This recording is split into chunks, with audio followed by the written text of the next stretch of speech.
this prediction that's right up here. Being single most of my life. Or just yell at Larry Brooks like every other New York Ranger.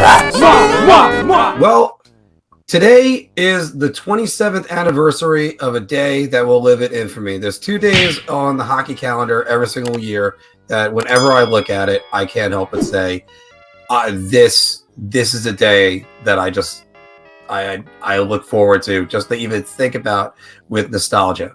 And that's the anniversary of the guarantee. The other date, if you need to know it, is always February 22nd, which is the Miracle on Ice.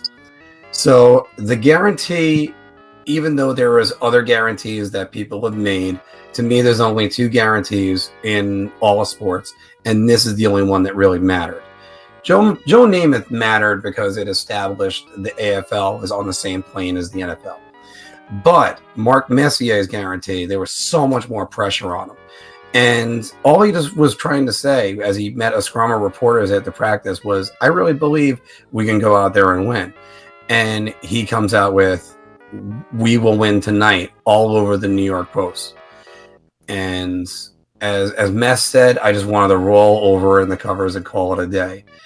But to put this in perspective for you, they were down 3-2 after winning the President's Trophy to the Jersey Devils in the conference finals. And the Rangers have folded like a deck chair every year before that. So what does Mess do? Well, he skates the first period. The Devils are storming on top of him. And the ice is completely slanted towards Mike Richter. And then 2 goals go in. One by Scott Niedermayer, that was a deflection off of Sergei Nemchinov's stick. And deflection by Claude Lemieux from a Nemchinov shot. So Mike Richter is still bombarded repeatedly throughout the second period. And eventually, the Rangers get a power play late in the second. Messier leaves a drop pass for Alexei Kovalev. Kovalev puts it home. And the Rangers get on the board, down 2-1. I still remember vividly, I was working in the stock department in Sears in Hicksville, and I kept running to check the score. Now, there wasn't a radio that was on over there, but we used to dial sports phone, which was brought to you by ESPN's Don LaGreca, who was on sports phone all the way back then. So when I heard it was 2-1, I'm like, yeah, it's great. I went home, threw on the radio, and there's Howie Rose calling the game. And I still remember hearing his call for them tying it. Messier backhands, he scores! Messier has tied it at 2! I remember hearing his call when Kovalev's got it. Raw size feet. Moving to the New Jersey line. Drops it for Kovalev. Left circle. Slap shot. Save. Rebound. Score! Messier! Messier! And of course, Phil would probably remember Gary Thorne's rendition, which is on YouTube about it. And of course, Gary Thorne bringing back a memory of the Miracle in Manchester by saying, "Do you believe it? Do you believe it?" As Mark Messier shoots the puck all the way down into the empty net. And one thing I love, it was in the Mark Messier documentary. I'm not sure if it's available on YouTube, but I will check that out. Mike Richter saying, I was laughing as I saw the puck heading towards the net, because to score a hat trick and guarantee the victory, and that's what myths are made of. And that's exactly what Mark Messier is. Mark Messier is the living myth for New York Ranger fans. He was a god. He was the Messiah. He brought it to us. And that was the turning point of the 94 season. They would never trail in this. Well, they would trail after game 1 of the finals, but they wouldn't trail after that. And Messier, of course, would end up having the game-winning goal in game 7. So when it comes to guarantees, there's lots of guys that do that. As Anthony looks like a giant in his angle that's right there. There's lots of guarantees you get guys in pro sports. Oh, I'm going to guarantee this. I'm going to guarantee this. Like nothing was worse than a Rex Ryan guarantee or a Patrick Ewing guarantee. But for my money, guys, this is the only guarantee. I mean, maybe Jimmy Johnson after that when he said, "We will win the ball game. You can put it in 3-inch headlines. We will win the ball game. I mean, and that was before Dallas beat the 49ers in 93. It's just that the Messier guarantee. John, take it away from me. I'm all out of words. There's always that one player that comes along and they're the last piece that's missing to a team that goes on. I know Anthony and Islanders fans will point towards Butch Goring being that last piece for that Islanders dynasty. Mark Messier was that last piece for the Rangers. I know there were trades after, and they were a bunch of them, but Mark Messier was the piece that the team needed to really take them over the top. That cup doesn't happen without Messier's guarantee.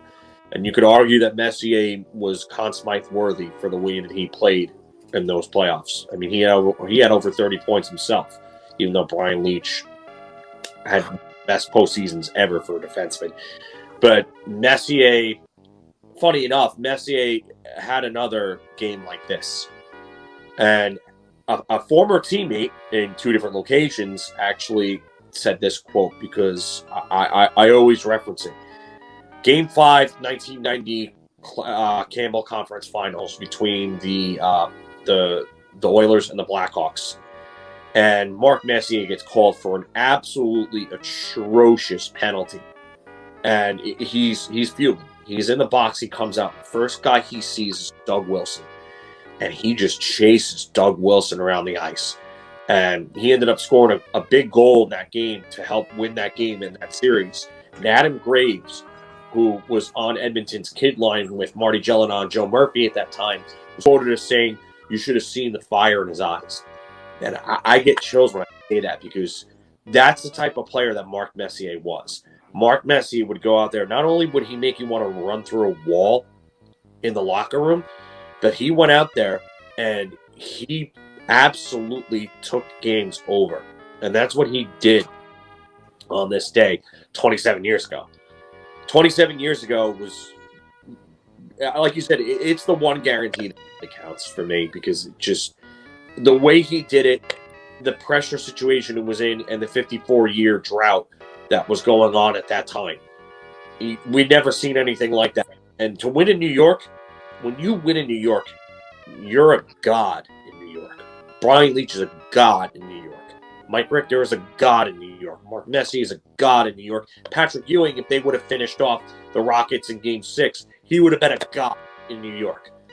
But, I mean, what Messier did, there aren't a lot of words to describe it, but he was the driving force of that team, even though Leetch won that Conn Smythe. Anthony, to you first before it closes out.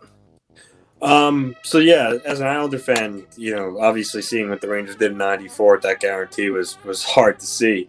But it was got to give him it incredible. For the leader of the team to make a guarantee like that, it takes a lot of balls, because if you don't follow up on it, there's gonna be a lot of criticism, and you're gonna have to answer to it. Why your guarantee didn't come true. So, the fact that he said it, you could tell when he was on the ice that he was gonna be a man on a mission, and it was really impressive, because you don't really see that too many times anymore these days. You don't see a player in the media guarantee anything. Most of the time, they all say the typical, stereotypes. Oh, well, we're going to go out and, we're going to give it a strong effort. We need everybody involved. And, there's none of that. There's none of that anymore. So it was rare to see. And kind of just, solidified his allure with the Ranger fans and their history after that game. I think part of my own perception of Messier, nothing touches his first tenure.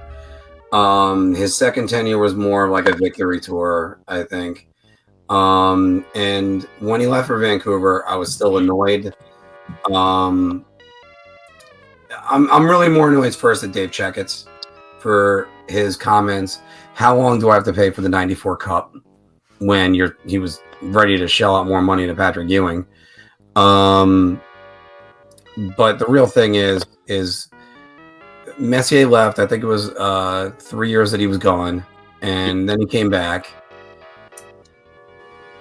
He was great. He was the missing piece. He was everything that we want him to be. Leader, two-way. He got everything. And something I actually never realized until today, John. Who did the Rangers trade for Mark Messier? Louis DeBrusk, Jake DeBrusk's father. Yeah. Steven Rice and Bernie Nichols, plus cash considerations and the first-round pick. Exactly. And do you know who was on the ice and Mark Messier actually trips to get the rebound game-winning goal? Bernie Nichols. Oh, yeah. I mean, I knew Nichols was on the Devils. I just forgot that he was on the ice. So it's almost ironic that Messier coming over and he even steamrolls the guy he was traded for. So, that was Messier in a nutshell. I wish there wasn't that 3-year gap that taints my memory of him. And yeah, Brian Leetch is a god, but he's he got traded and he didn't want to be. So Did you like that video? Of course you did. So why not check out some more of our content? You can check the playlist right here or right here. Your ideas are intriguing to me, and I wish to subscribe to your newsletter.